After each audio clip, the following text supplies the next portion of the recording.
ಜೈ ಹಿಂದ್ ಸ್ನೇಹಿತರೆ, ಇವತ್ತಿನ ವಿಡಿಯೋದಲ್ಲಿ ಹಿಂದಿನ ಪರೀಕ್ಷೆಗಳಲ್ಲಿ ಪದೇ ಪದೇ ಕೇಳದ ಮೋಸ್ಟ್ ಇಂಪಾರ್ಟೆಂಟ್ 30 ಸಂವಿಧಾನ ಪ್ರಶ್ನೋತ್ತರಗಳನ್ನು ನೋಡ್ತಾ ಹೋಗೋಣ. ಪ್ರತಿ ಪ್ರಶ್ನೆ ಕೂಡ ಇಂಪಾರ್ಟೆಂಟ್ ಆಗಿರೋ ಪ್ರಶ್ನೆಗಳಾಗಿದ್ದು ಪ್ರಾರಂಭದಿಂದ ಕೊನೆವರೆಗೂ ವಿಡಿಯೋವನ್ನು ಸ್ಕಿಪ್ ಮಾಡದೆ ನೋಡಿ ಅಂತ ಹೇಳ್ತಾ ಇವತ್ತಿನ ಸೆಷನ್ ಸ್ಟಾರ್ಟ್ ಮಾಡ್ತಿದ್ದೀವಿ. ಮೊದಲ ಪ್ರಶ್ನೆ ಈ ರೀತಿ ಇದೆ: ಭಾರತದ ಯಾವ ರಾಜ್ಯದಲ್ಲಿ ಅತಿ ಹೆಚ್ಚು ಲೋಕಸಭಾ ಕ್ಷೇತ್ರಗಳಿವೆ? ಸೊ ಭಾರತದಲ್ಲಿ ಅತಿ ಹೆಚ್ಚು ಲೋಕಸಭಾ ಕ್ಷೇತ್ರಗಳಿರುವ ರಾಜ್ಯ ಯಾವುದು ಕೇಳಿದ್ರೆ Uttar Pradesh. Option B is the right answer. ಭಾರತದಲ್ಲಿ ಉತ್ತರ ಪ್ರದೇಶದಲ್ಲಿ ಅತ್ಯಂತ ಹೆಚ್ಚು ಲೋಕಸಭಾ ಕ್ಷೇತ್ರಗಳಿವೆ. Option B is the right answer. ರಾಷ್ಟ್ರಾಧ್ಯಕ್ಷರು ಲೋಕಸಭೆಗೆ ಈ ಜನಾಂಗಕ್ಕೆ ಸೇರಿದ 2 ಸದಸ್ಯರನ್ನು ನೇಮಿಸಬಹುದು. ರಾಷ್ಟ್ರಾಧ್ಯಕ್ಷರಿಗೆ ಅಥವಾ ರಾಷ್ಟ್ರಪತಿಗಳಿಗೆ ಈ ಒಂದು ಪವರ್ ಇರುತ್ತೆ. ಲೋಕಸಭೆಗೆ ನಾಮನಿರ್ದೇಶನ ಮಾಡಬಹುದಾದಂತಹ ಈ ಎರಡು ಸದಸ್ಯರು ಯಾವ ಜನಾಂಗಕ್ಕೆ ಸೇರಿದವರು ಅನ್ನೋದು ಪ್ರಶ್ನೆ. ಸರಿಯಾದ ಉತ್ತರ ಆಪ್ಷನ್ ಸಿ, ಆಂಗ್ಲೋ ಇಂಡಿಯನ್ ಜನಾಂಗ. Option C is the right answer. ಭಾರತದ ಉಪರಾಷ್ಟ್ರಪತಿ ಚುನಾವಣೆಯಲ್ಲಿ ಮತ ಚಲಾಯಿಸುವ ಹಕ್ಕನ್ನು ಪಡೆದಿರುವವರು ಯಾರು? ಸರಿಯಾದ ಉತ್ತರ ಲೋಕಸಭೆ ಮತ್ತು ರಾಜ್ಯಸಭೆಗಳ ಸದಸ್ಯರು. Option C is the right answer. ಲೋಕಸಭೆ ಮತ್ತು ರಾಜ್ಯಸಭೆಯ ಸದಸ್ಯರು ಭಾರತದ ಉಪರಾಷ್ಟ್ರಪತಿಯವರ ಚುನಾವಣೆಯಲ್ಲಿ ಮತ ಚಲಾಯಿಸುವ ಹಕ್ಕನ್ನು ಪಡೆದಿರ್ತಾರೆ. ಲೋಕಸಭೆ ಚುನಾವಣೆಗಾಗಿ ನಾಮಪತ್ರವು ಇವರಿಂದ ಸಲ್ಲಿಸಲ್ಪಡಬಹುದು. ಅಂದರೆ ಲೋಕಸಭೆ ಎಲೆಕ್ಷನ್ಗೆ ನಿಲ್ಲುವಂಥ ವ್ಯಕ್ತಿ ಯಾರಾಗಿರ್ಬೋದು ಅಂತೇಳಿ ಭಾರತದಲ್ಲಿ ಲೋಕಸಭೆ ಚುನಾವಣೆಗೆ ನಾಮಪತ್ರ ಸಲ್ಲಿಸಲ್ಪಡುವುದು ಯಾರಿಂದ ಅಂತೇಳಿ ಪ್ರಶ್ನೆ. ಸರಿಯಾದ ಉತ್ತರ ಇದಕ್ಕೆ ಭಾರತದ ಪ್ರಜೆ, ಅಂದರೆ ಮತಕ್ಷೇತ್ರವೊಂದರ ಮತದಾರರ ಪಟ್ಟಿಯಲ್ಲಿ ಹೆಸರು ಕಂಡುಬರುವ ಭಾರತದ ಪ್ರಜೆ ಆಗಿರಬೇಕಾತ. ಯಾವುದೇ ಮತಕ್ಷೇತ್ರದಲ್ಲಿ ಅದರ ಮತದಾರರ ಪಟ್ಟಿಯಲ್ಲಿ ಹೆಸರಿರುವಂತಹ ಭಾರತೀಯ ಪ್ರಜೆ ಲೋಕಸಭೆ ಚುನಾವಣೆಗೆ ಕಂಟೆಸ್ಟ್ ಮಾಡ್ಬೋದು, ಚುನಾವಣೆಗೆ ನಾಮಪತ್ರ ಸಲ್ಲಿಸ್ಬೋದು, ಲೋಕಸಭೆ ಚುನಾವಣೆಗೆ ನಿಲ್ಬೋದು ಅಂತೇಳಿ. Option C is the right answer. ಲೋಕಸಭೆಗೆ ಆಯ್ಕೆಯಾಗಲು ಇರುವ ಕನಿಷ್ಠ ವಯೋಮಾನ ಎಷ್ಟು? ಅಂದರೆ ಕನಿಷ್ಠ ಎಷ್ಟು ವರ್ಷ ಆದವರು ಲೋಕಸಭೆಗೆ ಕಂಟೆಸ್ಟ್ ಮಾಡ್ಬೋದು ಅಂತೇಳಿ. ಸರಿಯಾದ ಉತ್ತರ ಆಪ್ಷನ್ ಬಿ, 25 ವರ್ಷ. ಲೋಕಸಭೆಗೆ ಅಥವಾ ವಿಧಾನಸಭೆಗೆ ಆಯ್ಕೆಯಾಗಲು ಇರುವ ಕನಿಷ್ಠ ವಯೋಮಾನ 25 ವರ್ಷ ಕನಿಷ್ಠ ಆಗಿರಬೇಕಾಗತ್ತೆ. Option B is the right answer. Karnataka Lok Sabha ಸದಸ್ಯರ ಸ್ಥಾನಗಳು ಎಷ್ಟು?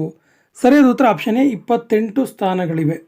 ಕರ್ನಾಟಕದಿಂದ ಲೋಕಸಭೆಗೆ ಆಯ್ಕೆಯಾಗಿರುವಂತಹ ಎಂಪಿಗಳ ಸಂಖ್ಯೆ, ಲೋಕಸಭಾ ಸದಸ್ಯರ ಸಂಖ್ಯೆ, ಮೆಂಬರ್ ಆಫ್ ಪಾರ್ಲಿಮೆಂಟ್, ಇವರ ಸಂಖ್ಯೆ ಒಟ್ಟು 28. Option A is the right answer. ತುರ್ತು ಸಾರ್ವಜನಿಕ ಪ್ರಾಮುಖ್ಯತೆಗೆ ಸಂಬಂಧಿಸಿದಂತೆ ಈ ಕೆಳಕಂಡ ಯಾವ ಪ್ರಶ್ನೆಯು ಲೋಕಸಭೆಯಲ್ಲಿ ಸಾಮಾನ್ಯ ಪ್ರಶ್ನೆಗೆ ನೀಡುವ ನೋಟಿಸನ್ನು ನೀಡಿ ಗುರುತಿಸಬಹುದಾಗಿದೆ? ಸರಿಯಾದ ಉತ್ತರ 7ನೇ ಪ್ರಶ್ನೆಗೆ ಸರಿಯಾದ ಉತ್ತರ ಶಾರ್ಟ್ ನೋಟಿಸ್ ಪ್ರಶ್ನೆಗಳು ಅಂತ ನಾವಿಂದ ಕರಿತೀವಿ. Option C is the right answer. Lok Sabha speaker ಅವರು ಯಾರಿಗೆ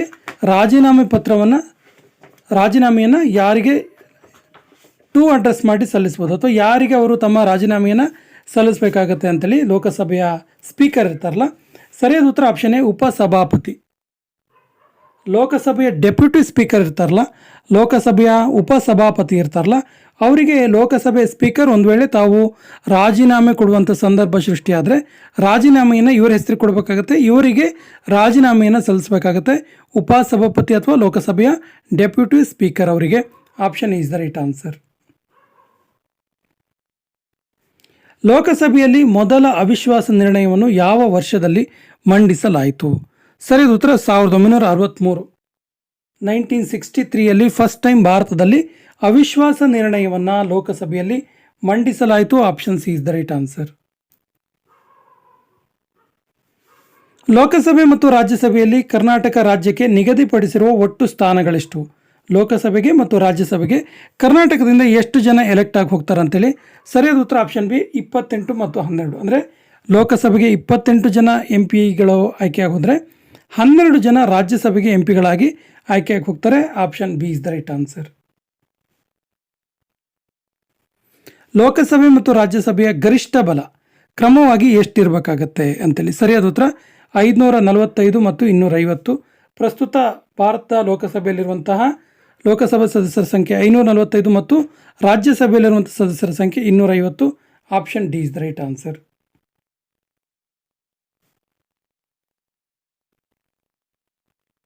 ಲೋಕಸಭೆಯನ್ನು ಮೊದಲ ಬಾರಿಗೆ ಯಾವಾಗ ಸ್ಥಾಪಿಸಲಾಯಿತು? ಸರಿಯಾದ ಉತ್ತರ ಲೋಕಸಭೆಯನ್ನು ಫಸ್ಟ್ ಟೈಮ್ ಯಾವಾಗ ಸ್ಥಾಪನೆ ಮಾಡಲಾಯಿತು ಅಂತೇಳಿ 17 April 1952. Option B is the right answer.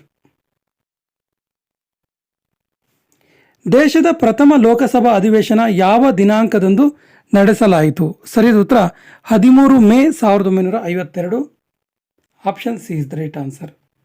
ಲೋಕಸಭೆಯ ಮೊದಲ ಅಧಿವೇಶನ ಫಸ್ಟ್ ಸೆಷನ್ ಶುರುವಾಗಿದ್ದು 13 ಮೇ 1952ರಲ್ಲಿ. ಲೋಕಸಭೆಯಲ್ಲಿ ಕನ್ನಡದಲ್ಲಿ ಚರ್ಚೆ ನಡೆಸಿದ ಮೊದಲ ಕನ್ನಡಿಗ ಯಾರು? ಅಂದರೆ ಲೋಕಸಭೆಯಲ್ಲಿ ಕನ್ನಡದಲ್ಲಿ ಮಾತನಾಡಿದಂತಹ ಮೊದಲ ಕನ್ನಡಿಗ ಯಾರು ಅನ್ನೋದು ಪ್ರಶ್ನೆ. ಸರಿಯಾದ ಉತ್ತರ option C JH Patel. JH Patel ಅವರು ಫಸ್ಟ್ ಟೈಮ್ ಲೋಕಸಭೆಯಲ್ಲಿ ಕನ್ನಡದಲ್ಲಿ ಚರ್ಚೆಯನ್ನು ಮಾಡ್ತಾರೆ, ಸೆಷನ್ನಲ್ಲಿ ಮಾತಾಡ್ತಾರೆ. Option C is the right answer. ಲೋಕಸಭೆಗೆ ಕೇವಲ 2 ಸದಸ್ಯರನ್ನ ಚುನಾಯಿಸಿ ಕಳಿಸುವಂತಹ ರಾಜ್ಯ ಯಾವುದು? ಕೇವಲ 2 ಸದಸ್ಯರನ್ನ ಚುನಾಯಿಸಿ ಕಳಿಸುವಂತಹ ರಾಜ್ಯ ಯಾವುದು ಕೇಳಿದ್ರೆ ಸರಿಯಾದ ಉತ್ತರ option B Sikkim. Option B is the right answer. ಲೋಕಸಭೆಯಲ್ಲಿ ಆಂಗ್ಲೋ ಇಂಡಿಯನ್ಗೆ ಪ್ರಾತಿನಿಧ್ಯ ಒದಗಿಸುವ ಭಾರತದ ಸಂವಿಧಾನದ ಅನುಚ್ಛೇದ ಯಾವುದು? ನೋಡಿ, ನಾವು ಆಗಲೇ ಹೇಳಿದ್ವಿ, ರಾಷ್ಟ್ರಪತಿಯವರಿಗೆ 2 ಆಂಗ್ಲೋ ಇಂಡಿಯನ್ನರನ್ನ ಲೋಕಸಭೆಗೆ ನಾಮಕರಣ ಮಾಡುವಂಥ ಅಧಿಕಾರ ಇರುತ್ತೆ. ಸೊ ಈ ಅಧಿಕಾರ ಇದನ್ನು ಹೇಳುವಂತಹ ಸಂವಿಧಾನದ ಅನುಚ್ಛೇದ ಅಥವಾ ವಿಧಿ ಯಾವುದು ಅಂತ ಕೇಳಿದ್ದಾರೆ. ಸರಿಯಾದ ಉತ್ತರ ಇದ ಸಂವಿಧಾನದ 331A ವಿಧಿಯ ಅನ್ವಯ 331A ವಿಧಿಯ ಅನ್ವಯ ರಾಷ್ಟ್ರಪತಿಯವರು ಲೋಕಸಭೆಗೆ 2 ಆಂಗ್ಲೋ ಇಂಡಿಯನ್ನನ್ನು ಆಯ್ಕೆ ಮಾಡ್ತಾರೆ. Option A is the right answer.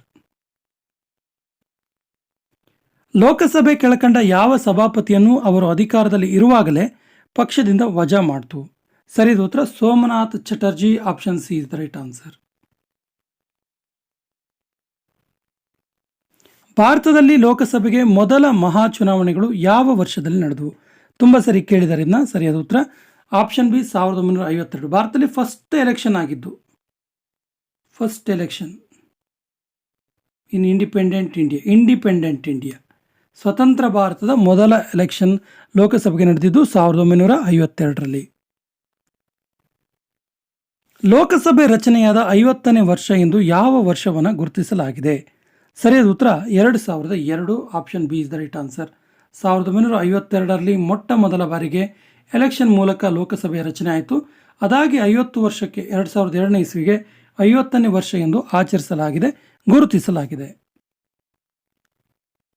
ಹಣಕಾಸು ಮಸೂದೆಯನ್ನು ಇಲ್ಲಿ ಪ್ರಾರಂಭಿಸಲಾಗುವುದು. ಅಂದರೆ ಹಣಕಾಸು ಮಸೂದೆಯನ್ನು ಎಲ್ಲಿ ಮಂಡಿಸಬೇಕು ಅನ್ನೋದು ಪ್ರಶ್ನೆ. ಸರಿಯಾದ ಉತ್ತರ ಲೋಕಸಭೆಯಲ್ಲಿ ಮಾತ್ರ. ಇಲ್ಲಿ ಪ್ರಾರಂಭ ಮಾಡಿ ಅದು ರಾಜ್ಯಸಭೆಗೆ ಹೋಗಿ ಆನಂತರ ಅದು ರಾಷ್ಟ್ರಪತಿಯವರ ಅಂಕಿತಕ್ಕೆ ಹೋಗುತ್ತೆ.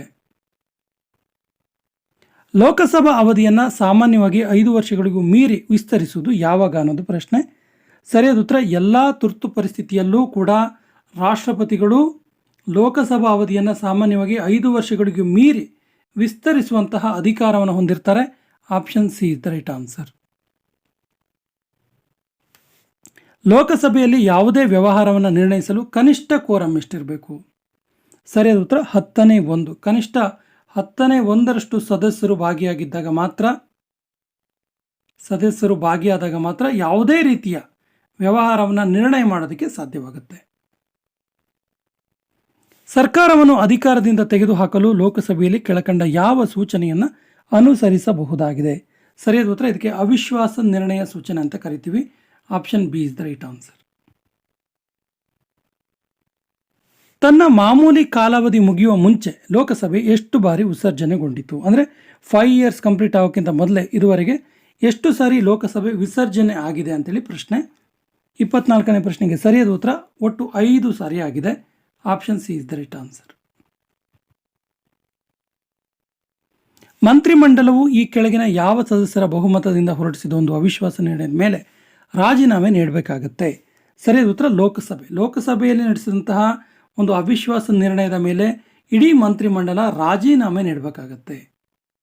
Option A is the right answer.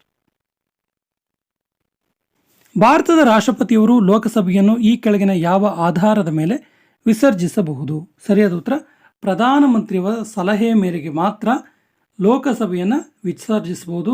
Option D is the right answer. ಈ ಕೆಳಗಿನವರಲ್ಲಿ ಯಾರು ಸಂಸತ್ತಿನ ಜಂಟಿ ಅಧಿವೇಶನದ ಅಧ್ಯಕ್ಷತೆಯನ್ನು ವಹಿಸ್ತಾರೆ? ತುಂಬ ಸರಿ ಕೇಳಿರುವ ಪ್ರಶ್ನೆ, ವೆರಿ ಇಂಪಾರ್ಟೆಂಟ್ ಕ್ವಶನ್ ಇದೆ.